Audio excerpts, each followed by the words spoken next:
The amber sunset spilled across the Nebraska plains, casting a warm glow over the rolling fields of corn and wheat that stretched beyond our small town of Willow Creek. It was the summer of 1975, and the air hung heavy with the scent of grilled corn charcoal smoke and the faint sweetness of wildflowers. Porches creaked under the weight of rocking chairs, and every house in the neighborhood had a plume of smoke curling from its chimney as families prepared their evening meals.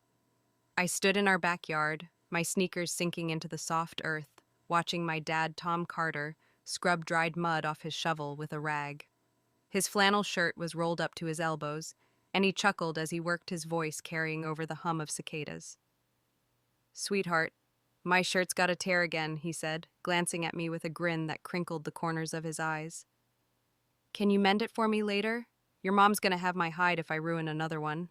His words were light teasing, but they hit me like thunderbolts. My heart stuttered and I froze, my breath catching. Just moments ago I'd been plummeting from a jagged cliff, the wind screaming past my ears, my life flashing in fragments, years of a marriage that drained me, a love that betrayed me, and a future that slipped through my fingers. But now, impossibly, I was here, standing in the backyard of my childhood home, the world vibrant and alive. I pinched my arm hard, the sharp sting grounding me. This wasn't a dream. I was back, reborn into a time before I ever said I do to David Grayson, the man who'd shatter my heart. My eyes stung as I looked at Dad, his face unlined, his dark hair untouched by gray. He was alive, whole, not the frail figure I'd last seen in a hospital bed in that other life.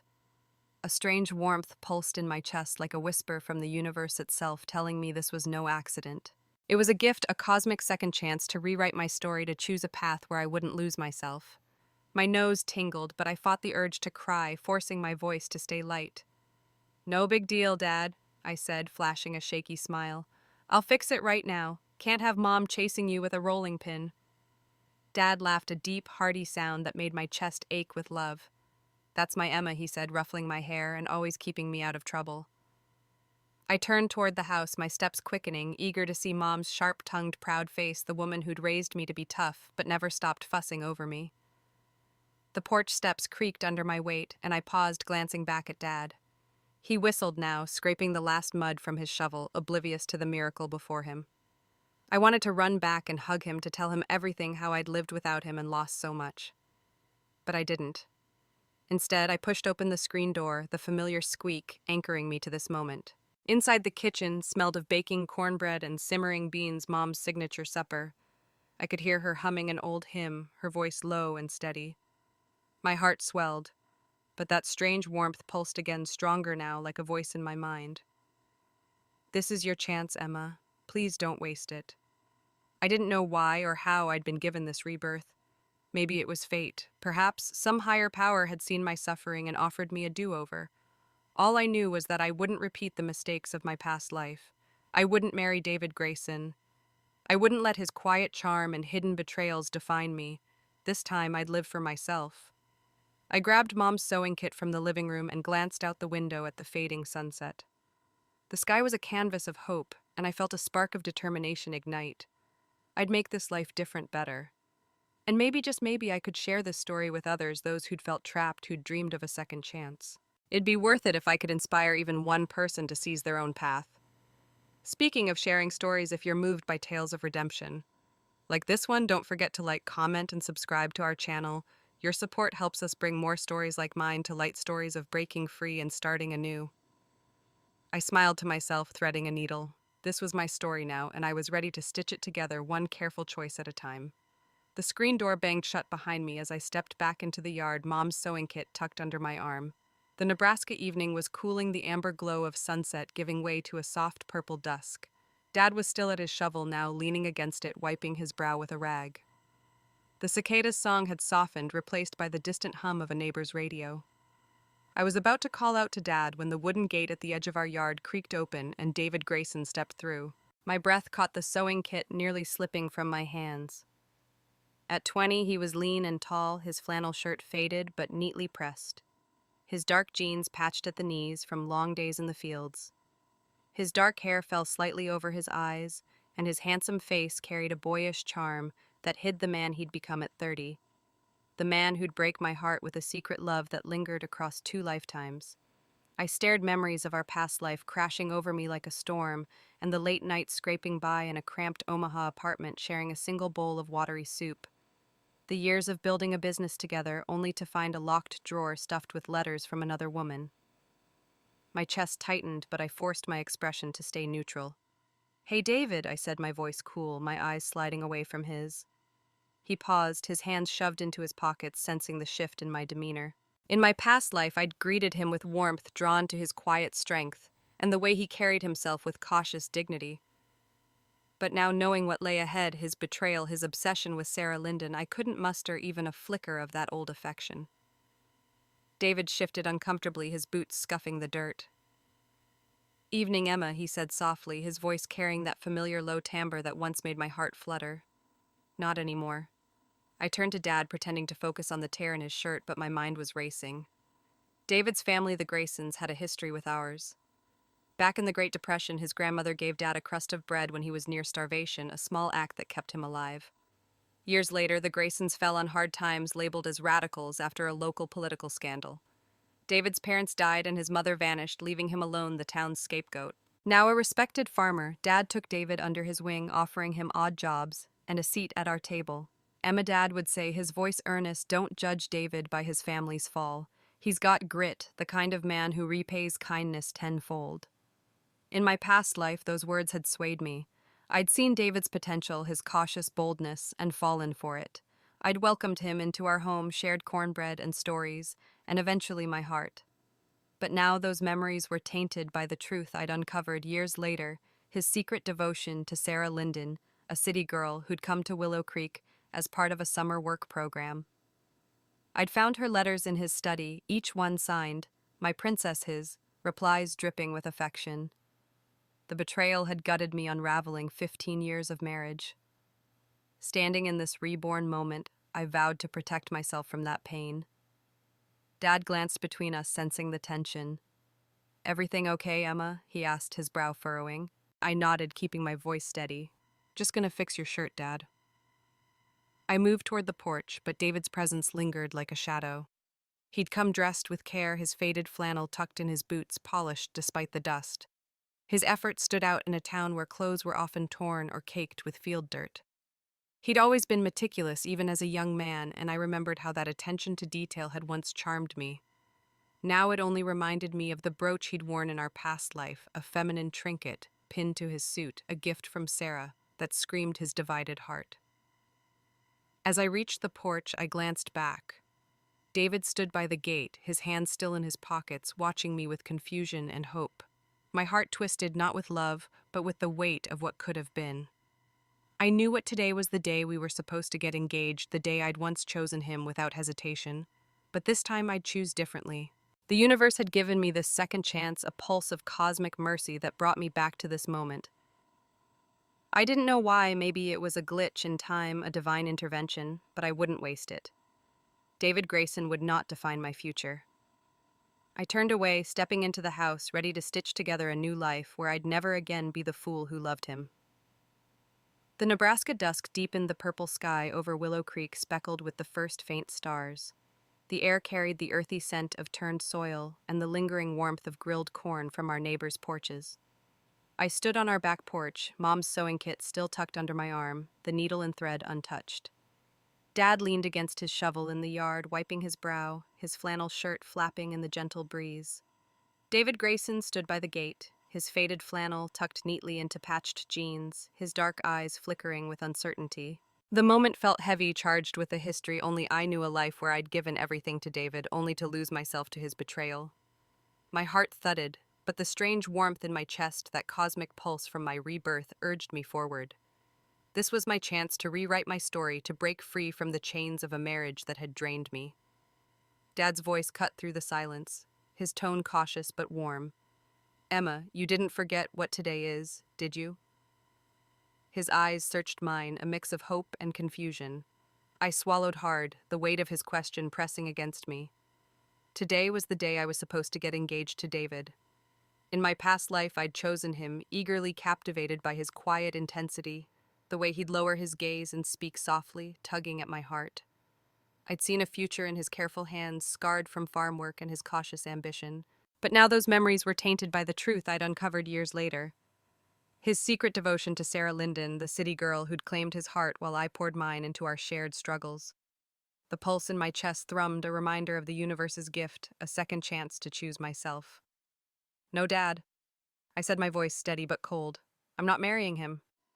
The words landed like a stone in a pond, rippling through the air. David's hands clenched, his knuckles whitening against the faded denim of his jeans. His long lashes trembled, but he said nothing, his silence a familiar shield. Dad's eyes widened, darting between us. Emma, what's gotten into you? He asked, his voice tinged with embarrassment. You were set on David just days ago. Before I could respond, the screen door creaked and Mom stepped out, her apron dusted with flour from the cornbread she'd been baking. Her sharp eyes caught the tension and a smile tugged at her lips barely concealed. She'd never approved of David, not with his family's tarnished name and empty pockets. Well, thank goodness, she said, her voice bright with relief.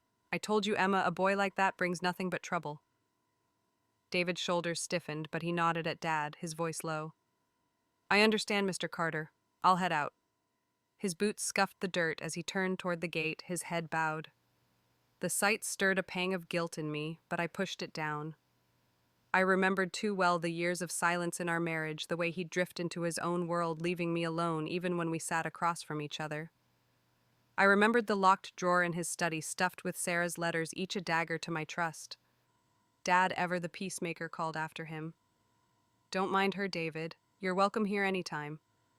But David didn't look back, his figure retreating into the dusk, a shadow swallowed by the fading light.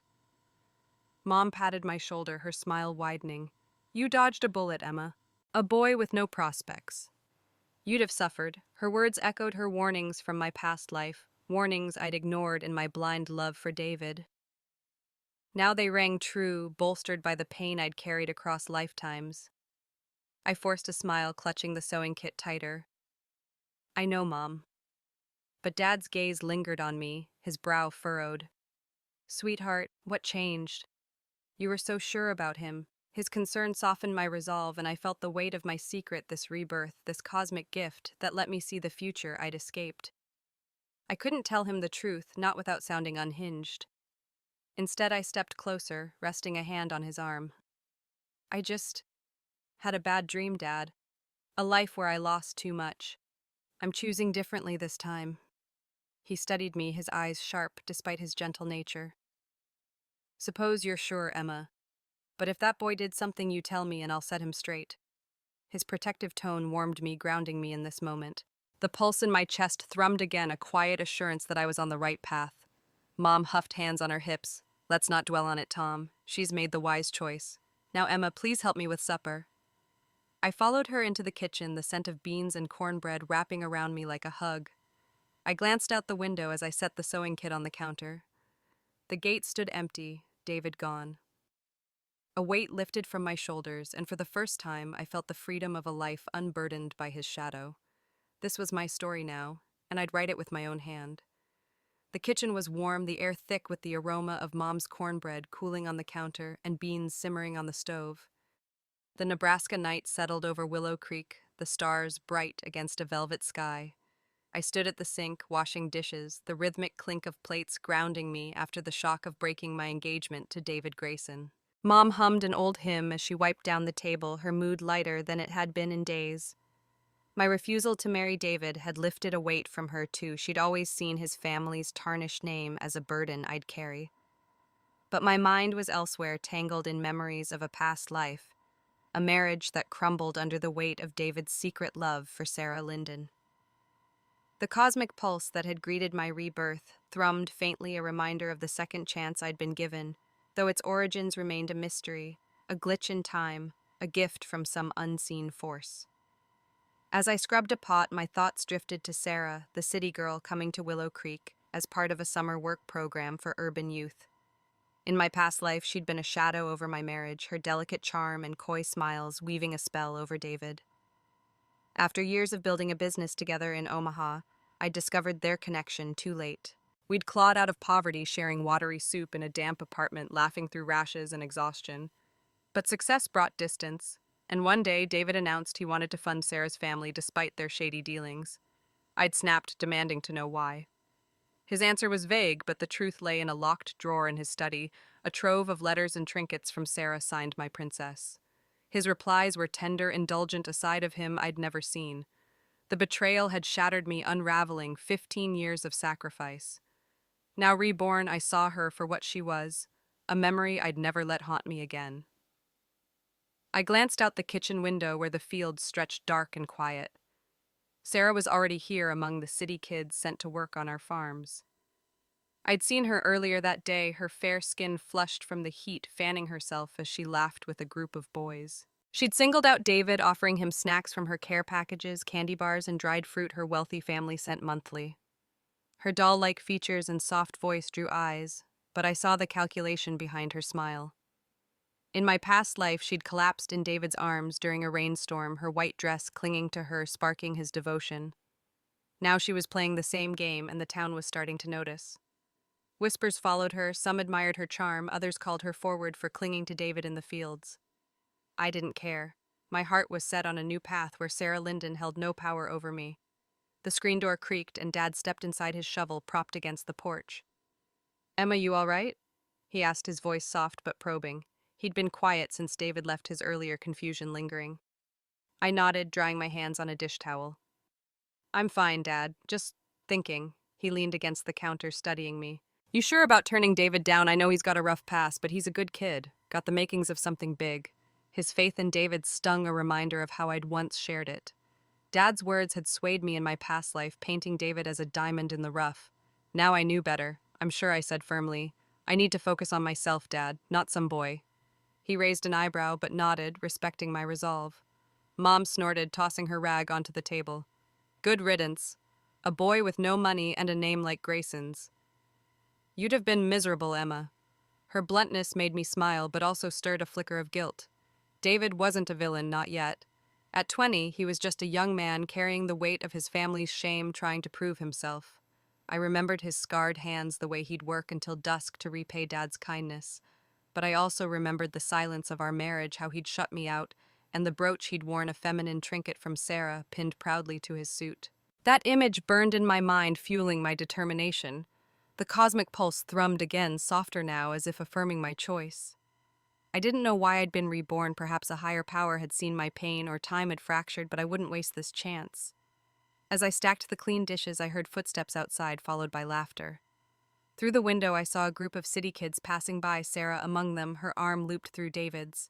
He looked tired, his shoulders slumped, but he didn't pull away. She was radiant, her laughter carrying over the fields. My stomach twisted, not with jealousy, but with clarity. This was the beginning of their story, one I'd watched unfold in my past life. But this time I'd step aside, let them play their parts without me. I turned back to the sink, my resolve hardening. The future was mine to shape and wouldn't include David Grayson or Sarah Linden. I'd build a life of my own, one where I was enough. The Nebraska night wrapped Willow Creek in a quiet embrace, the stars glittering above our small farmhouse. The kitchen glowed with the soft light of an oil lamp, casting shadows across the worn wooden table where Mom sliced cornbread, her knife moving with practiced ease. The air smelled of warm bread and simmering beans, a comfort that anchored me after the storm of breaking my engagement to David Grayson. I stood by the sink, drying the last of the dishes, my hands steady but my mind racing. The cosmic pulse that had greeted my rebirth, a strange warmth in my chest, thrummed faintly, a reminder of the second chance I'd been given. I didn't know its source, whether a divine gift or a fracture in time, but it urged me to seize this life, to choose a path free from the pain of my past marriage to David. Mom's humming stopped, and she glanced at me, her sharp eyes softening. "You did the right thing, Emma," she said, her voice lighter than it had been in days. "A boy like David Grayson with his family's troubles. You'd have been tied to hardship." Her approval, rare and hard-won, warmed me, but it also stirred a flicker of guilt. In my past life, I'd ignored her warnings, dazzled by David's quiet strength and Dad's faith in him. Now, armed with memories of his betrayal, his secret letters to Sarah Linden signed my princess, I knew she'd been right. I forced a smile, setting the dish towel aside. "I know, Mom. I'm looking out for myself this time." Dad stepped inside the screen door, creaking behind him. He'd been quiet since David left his shovel propped against the porch. His brow furrowed as he leaned against the counter, studying me. "Sweetheart, what changed?" he asked, his voice gentle but probing. You were set on David just days ago. Did he do something?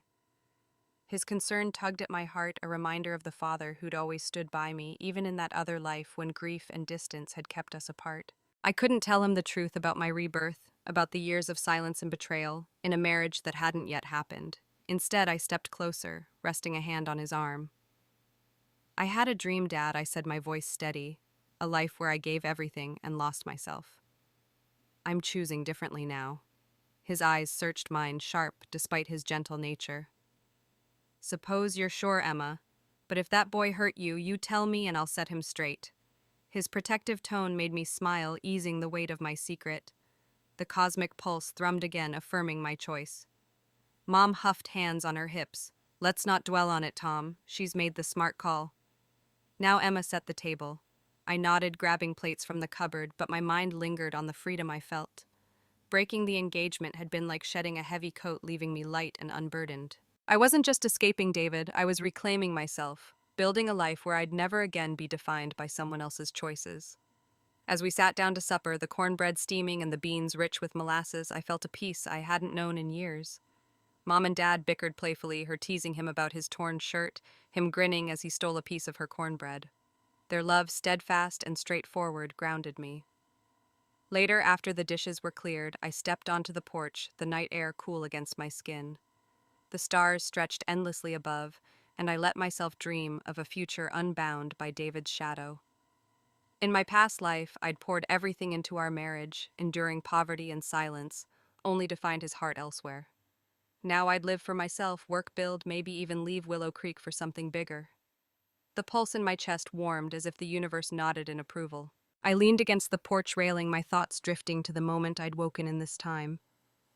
The fall from the cliff, the terror. Then the sudden stillness of this familiar yard was no accident.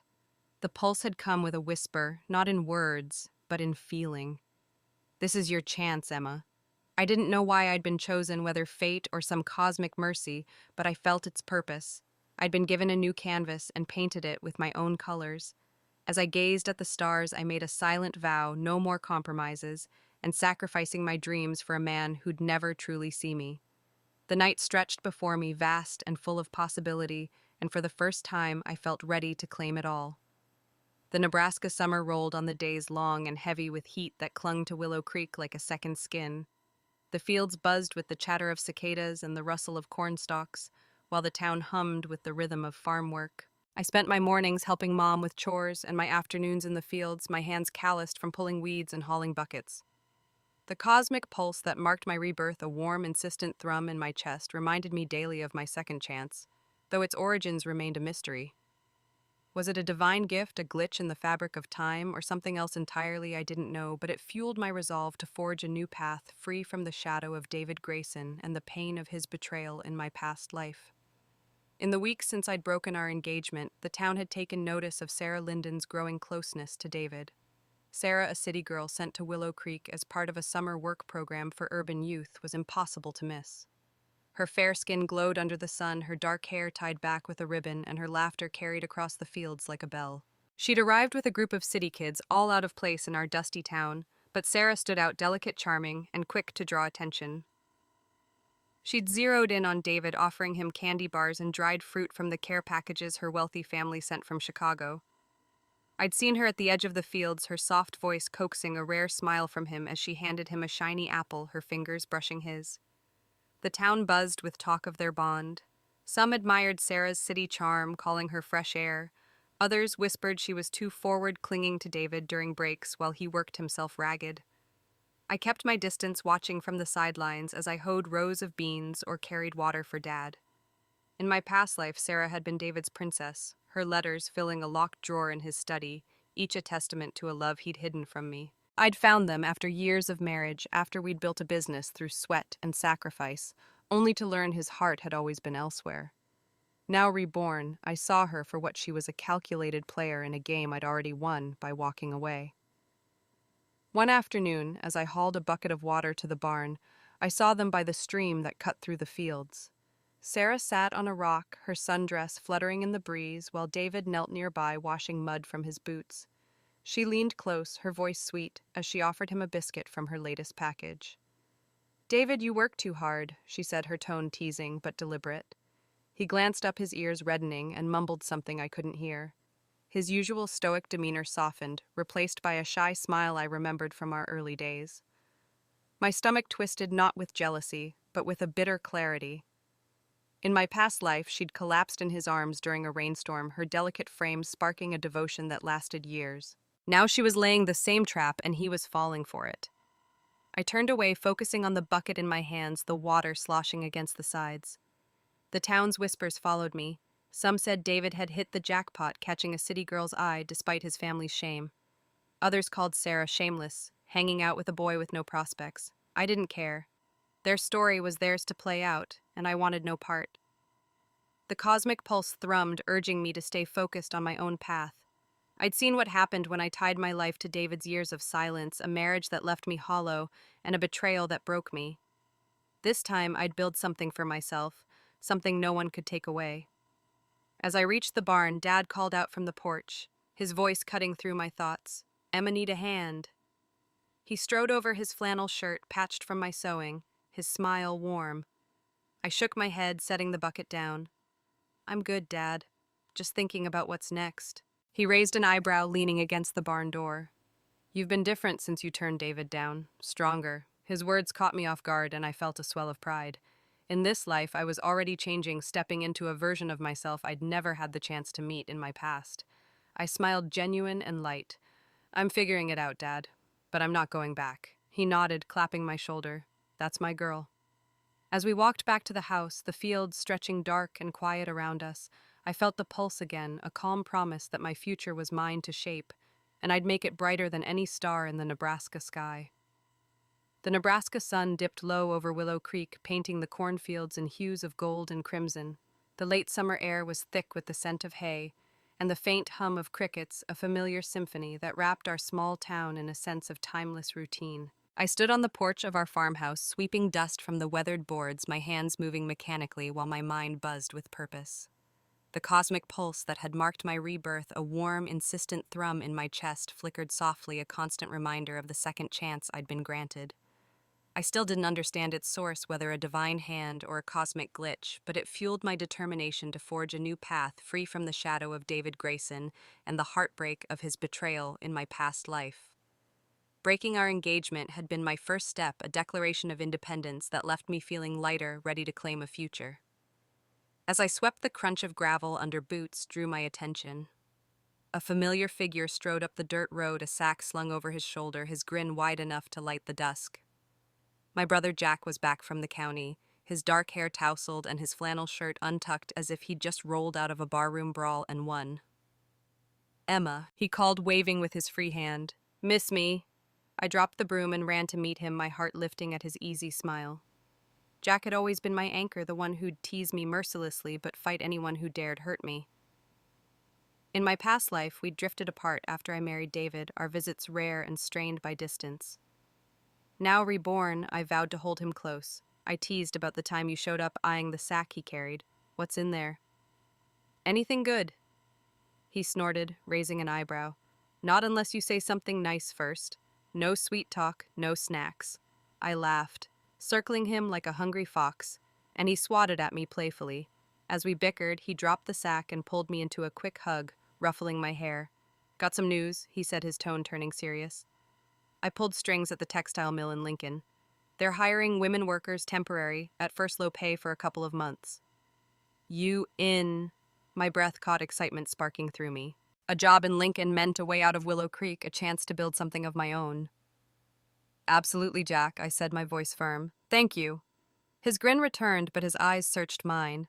"It's not easy work, Emma. Long hours, harsh conditions. But I figured you're tougher than most." His confidence warmed me, and I felt the cosmic pulse thrum stronger, as if affirming this step. In my past life, I'd stayed in Willow Creek, tying my dreams to David's ambitions, only to lose myself in his silence and betrayal.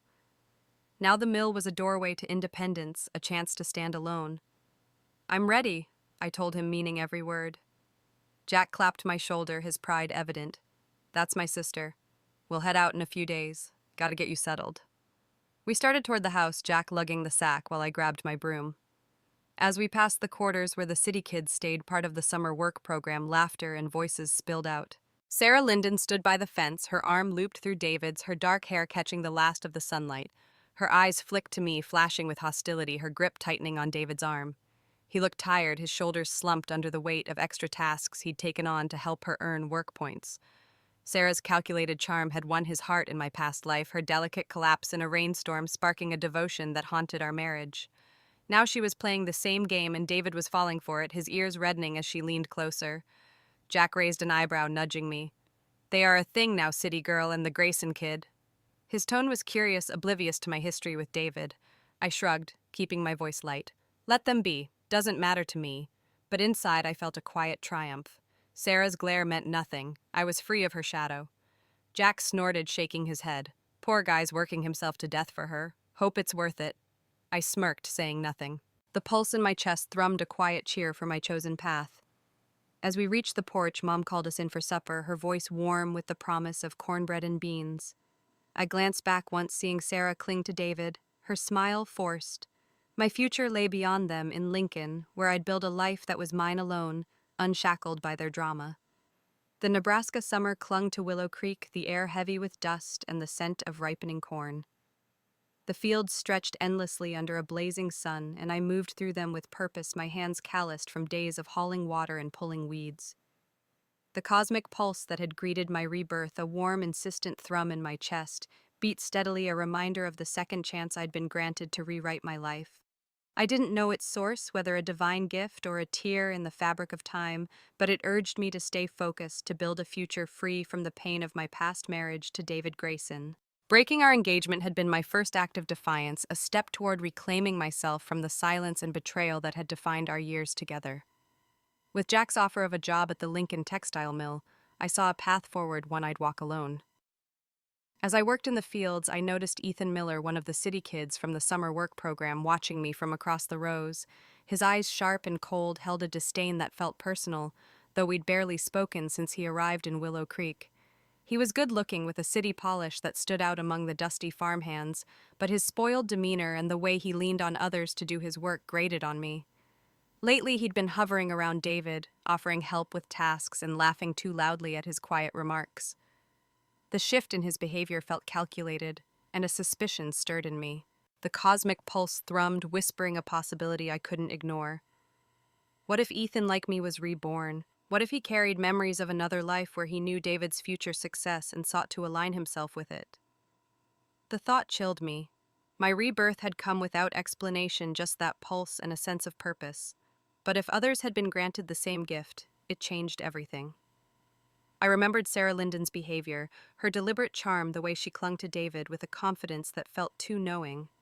She'd been a delicate flower in my past life, collapsing in David's arms during a storm, her calculated vulnerability sparking his devotion. Now her actions seemed rehearsed, as if she knew exactly how to win him. I shook my head, focusing on the weeds at my feet. Whether they were reborn or not, it wasn't my concern. I'd walked away from David, and their games were no longer my burden. That evening, as I hauled a final bucket of water to the barn, I saw David and Sarah by the village edge, near a lone oak that marked the boundary of our fields. Sarah's arm was looped through his, her laughter bright as she handed him a candy bar from her latest care package. David looked exhausted, his flannel shirt soaked with sweat, but he managed a shy smile, his ears reddening as she leaned closer. The sight stirred a flicker of memory, his letters to her, signed with indulgent affection, hidden in a locked drawer. I turned away, but footsteps crunched behind me. Emma David called, his voice low and hesitant. I froze the bucket heavy in my hands and turned to face him. Sarah stood a few paces back, her eyes narrowing with hostility. "Can we talk?" David asked, his dark eyes raw with emotion, just the two of us. Sarah's face twisted and she stepped forward, her voice sharp. "Don't you dare, David." But I held up a hand, my voice cold. "Fine, under the oak. She can watch from there." We walked to the tree, its branches casting long shadows in the fading light. David's hands were shoved into his pockets, his shoulders hunched. Before I could speak, he blurted, "I'm back too, Emma. Reborn. I knew you fell from that cliff. I tried to follow, but I got here late."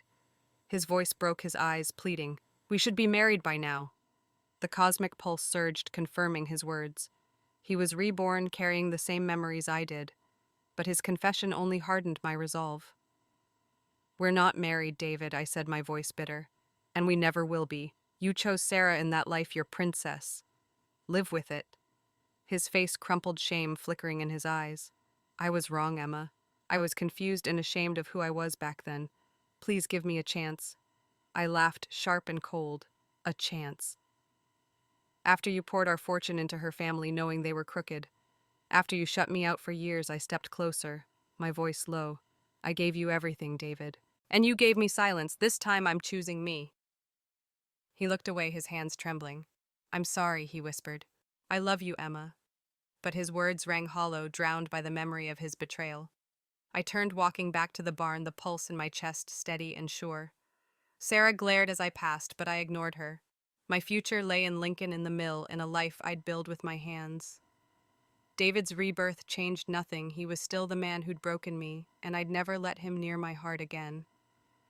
The Nebraska summer waned the fields around Willow Creek, turning golden as the corn ripened under a fading sun. The air carried the crisp edge of early fall, mingling with the scent of hay and damp earth. I moved through my days with purpose, packing for my move to Lincoln, where a job at the textile mill awaited. The cosmic pulse that had marked my rebirth, a warm, insistent thrum in my chest, beat steadily, a reminder of the second chance I'd been granted. I still didn't know its source, whether a divine intervention or a cosmic anomaly, but it urged me to forge a path free from the pain of my past life with David Grayson. Breaking our engagement had been my first act of defiance, and now with Jack's offer of a new start, I felt the weight of possibility. I was done with David's silence and Sarah Linden's shadow. In the weeks since I'd rejected David, the town had watched Sarah cling to him with increasing desperation. Her city charm, once a novelty, now drew sharp whispers. She'd arrive at the fields with snacks from her care packages, her laughter bright but forced, as if she knew her time was running out. David, meanwhile, looked more exhausted each day, his flannel shirt hanging loose on his lean frame, as he took on extra tasks to help her earn work points.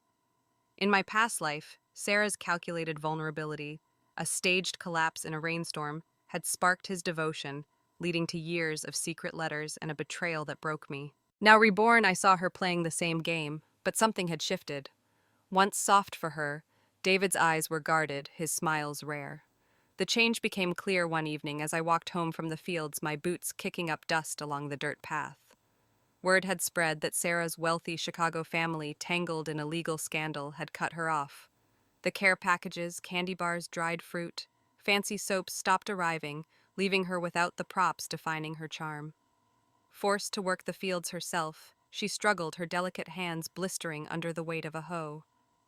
I'd seen her one morning, wincing as she tried to grip the handle, her face pale and drawn. The town's whispers turned harsh, some called her lazy. Others pitied her fall. I felt no pity, only detachment. Sarah's fragility, once her weapon, was now her burden, and I had no stake in her story. One night, as I helped Mom with supper, the screen door banged open and Jack stormed in, his face grim. "You hear about Sarah Linden?" he asked, tossing his hat onto the table. "She made a scene at David's place last night, tried to, well, let's say she wasn't there to talk." Mom's eyebrows shot up, but I kept my eyes on the beans I was stirring. Jack went on. "Half-dressed, she showed up at his cabin thinking she could win him over. David shut her down hard, slammed the door in her face." I glanced up, surprised. In my past life, David had been drawn to Sarah's vulnerability. His letters to her were filled with indulgent affection. Now reborn, he seemed to see her clearly. "What did he say?" I asked, keeping my tone neutral. Jack shrugged, grabbing a piece of cornbread. "Told her he wouldn't betray you again. Said he was done with her, for good." My heart stuttered, not with hope, but with a strange mix of vindication and sorrow. David's rebirth, like mine, had brought memories of our past life, our marriage, my fall from the cliff, his guilt. But his regret changed nothing. The cosmic pulse thrummed, reminding me of my choice to walk away. "Good for him," I said flatly, turning back to the stove. Mom huffed, her voice sharp. "That girl's got no shame, and David's no better letting her hang on him for weeks." Later, I learned David had left Willow Creek that night, slipping away under darkness. He'd said goodbye to Dad, his voice heavy with resolve, and headed for Omaha months earlier than in my past life. In that life, he'd stayed in Willow Creek, building a future with me before betraying me with Sarah. His early departure felt like a confession of his mistakes, a desperate bid to outrun his guilt. I didn't care why he left, only that he was gone. As I packed my bags for Lincoln, the pulse in my chest warmed as if the universe approved of my focus. Sarah's fall was her own doing, and David's regret was his to carry. In the hum of the mill, my future lay elsewhere in a life I'd build with my own hands. I stood on the porch watching the stars emerge, their light steady against the darkening sky. Sarah's arc was closing, she'd return to Chicago soon. I'd heard humbled and alone, her dreams of grandeur shattered. I felt no triumph, only a quiet certainty. The cosmic pulse had given me this chance not to settle scores, but rise above them. I'd leave Willow Creek not as a scorned woman, but as Emma Carter, ready to claim her place in the world. The Lincoln textile mill loomed against the Nebraska skyline, its brick walls and smokestacks a stark contrast to the rolling fields of Willow Creek. I arrived in the fall of 1975, my cloth bag slung over my shoulder, Jack at my side as we navigated the bustling streets of the county seat. The cosmic pulse that had marked my rebirth, a warm, insistent thrum in my chest, beat steadily, a guide through this new chapter. I didn't know its source, whether a divine gift or a cosmic quirk, but it had brought me here where I could build a life free from the shadow of David Grayson and the pain of his betrayal. Breaking our engagement had been my first step. Now the mill was my proving ground, a chance to stand alone. The work was grueling, long hours at the looms, the air thick with lint, my hands aching from threading needles and pulling fabric. But every ache felt like a victory.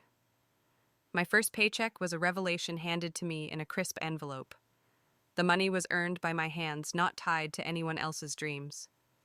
I rented a small room in a boarding house, its walls papered in faded roses, and bought myself a new pair of boots with my first wages. The weight I'd carried in my past life, years of scraping by with David sharing watery soup in a damp Omaha apartment, began to lift. I was no longer the woman who'd lost herself to his silence and secret love for Sarah Linden. I was Emma Carter, and I was thriving. At the mill, I found a rhythm. I learned to adjust the looms to spot flaws in the fabric before they reached the foreman's eye. My co-workers, a mix of local women and city transplants, noticed my skill. One day, Clara clapped my shoulder as I fixed a jammed thread. "You're a natural, Emma," she said, her smile wide. "Keep this up and you'll be running this place." Her words sparked a pride I hadn't felt in years, a sense of worth buried in my past life under David's indifference. The cosmic pulse thrummed as if cheering me on. I started staying late, practicing new patterns and dreaming of someday designing my own fabrics. The mill wasn't just a job, but a canvas for my ambitions. But not everything was smooth. Enter Sam Colton, a wiry, carefree worker from the nearby meat processing plant. I'd met him at a joint factory event, a stuffy gathering of supervisors and workers meant to boost morale.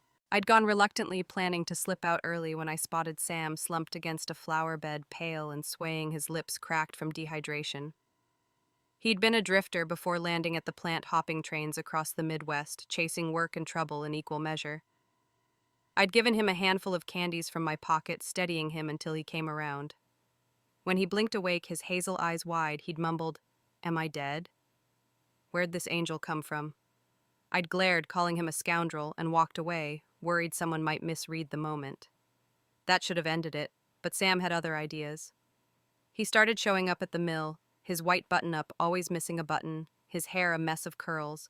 He'd bring me apples, wildflowers, even a half-eaten bag of chips, grinning like a kid despite my cold rebuffs. "Come on, Emma," he'd say, leaning against the workshop door. "One smile won't kill you." His persistence was infuriating, but a warmth and a stubborn sincerity chipped at my walls. I'd trusted too easily in my past life, giving my heart to David only to find it broken. My memories of that betrayal, his letters to Sarah, his silence across our marriage, made me wary. I wasn't ready for anyone, not even someone as disarming as Sam.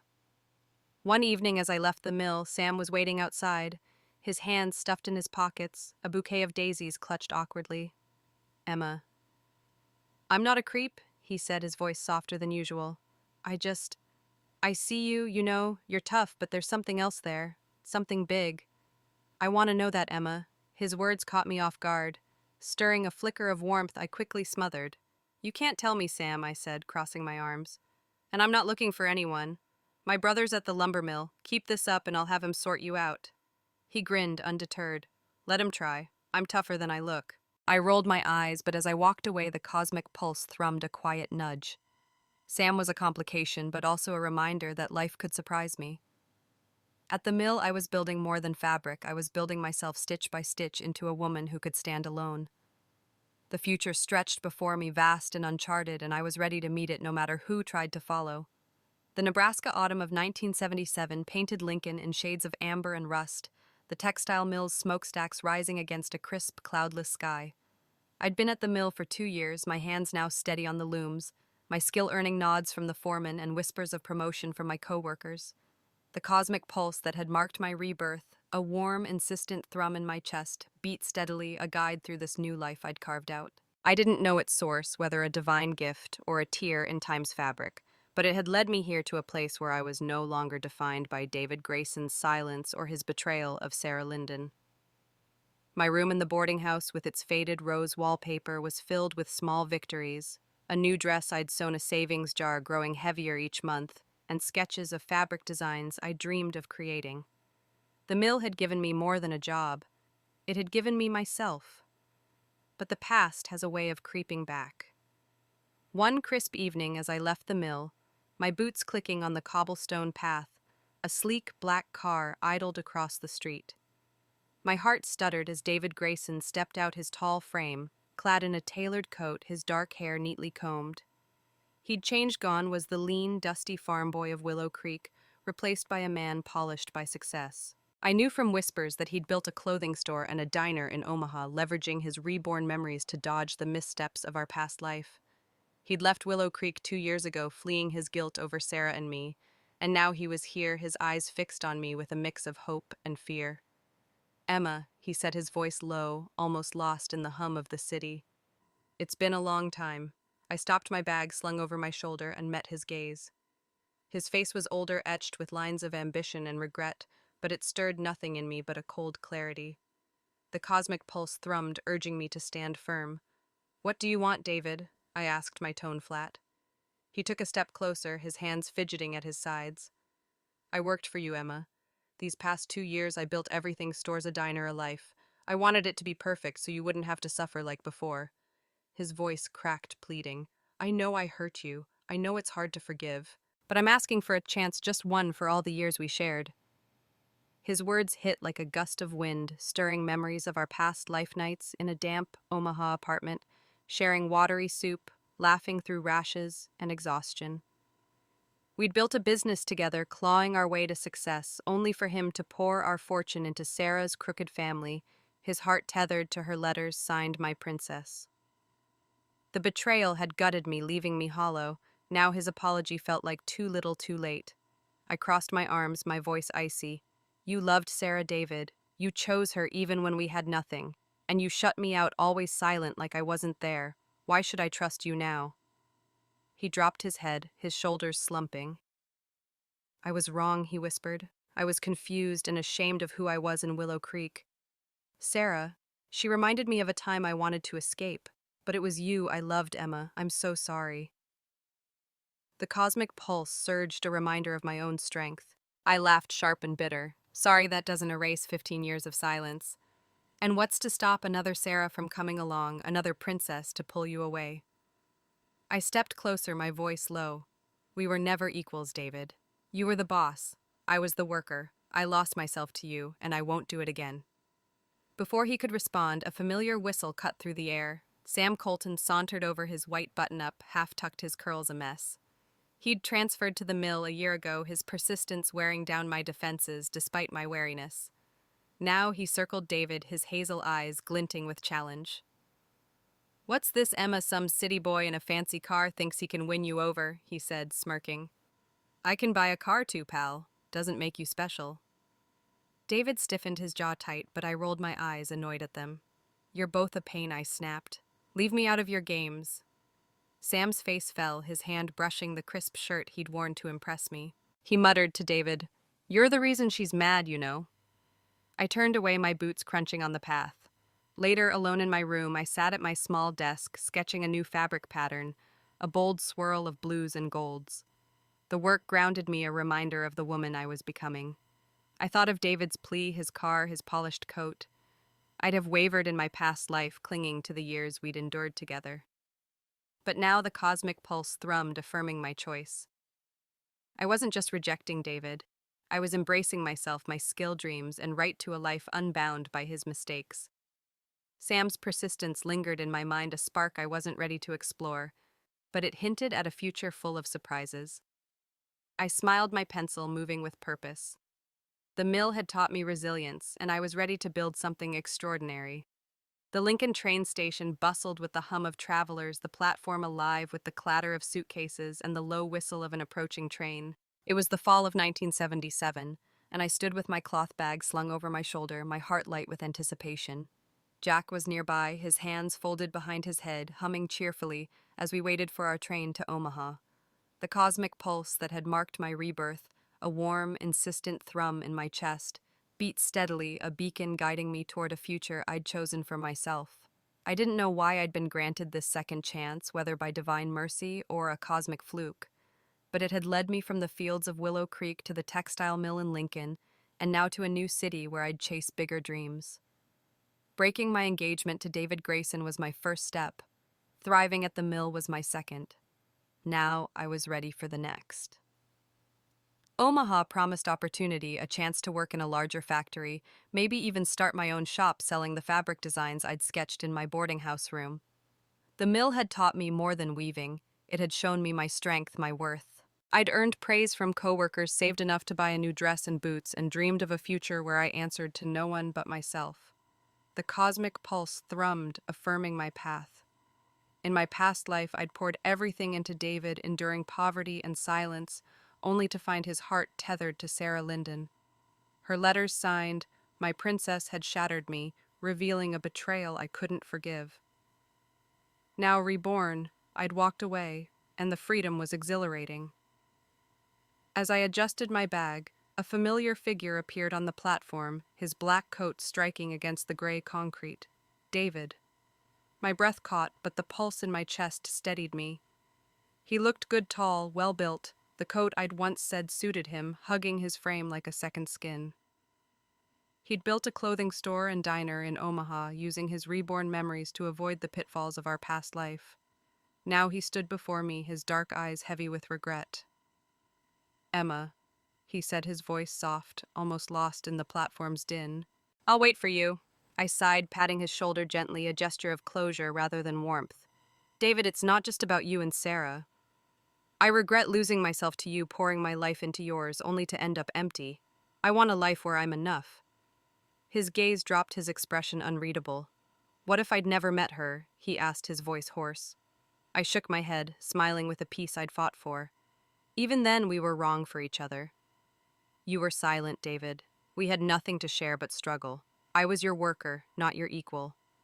And when we lost our chance at a child, it broke something in me you never tried to fix. In our past life, my health had suffered from years of overwork, leaving me unable to conceive again." David had mourned silently, but his letters to Sarah spoke of wanting a child, a dream he never shared with me. Now I was free of that pain. This time I said, "I'm starting over for me." He opened his mouth, but I raised a hand. "Go live your life, David." "I'm living mine." I turned toward the train, its green cars gleaming as it pulled in. Jack waved me over, his grin wide. "Come on, Emma, let's not miss this ride." I glanced back one last time. David stood frozen, his eyes fixed on me, a fading speck in the crowd. "Goodbye forever," I whispered the words, a release. As I boarded the train, Jack humming ahead, the cosmic pulse thrummed warm and sure. The cars rattled to life, carrying us across the plains toward Omaha, a city of promise and possibility. Sarah had returned to Chicago, her elegant facade broken by blisters and hardship. She'd chased David only to lose everything when he rejected her, his reborn memories showing him the cost of his choices. Her story was over, a cautionary tale of clinging to a past that no longer served her. Mine was beginning. As the train rolled through fields and rivers, I leaned against the window, watching the horizon unfold. The mill had taught me resilience, but this journey was about ambition. Designing fabrics, maybe opening a shop, building a life that was mine alone. Jack nudged me, his voice teasing. "You're gonna take Omaha by storm, sis." I smiled, the pulse in my chest, a quiet cheer. The world was wide, and I was ready to claim my place in it, stitch by stitch, free at last.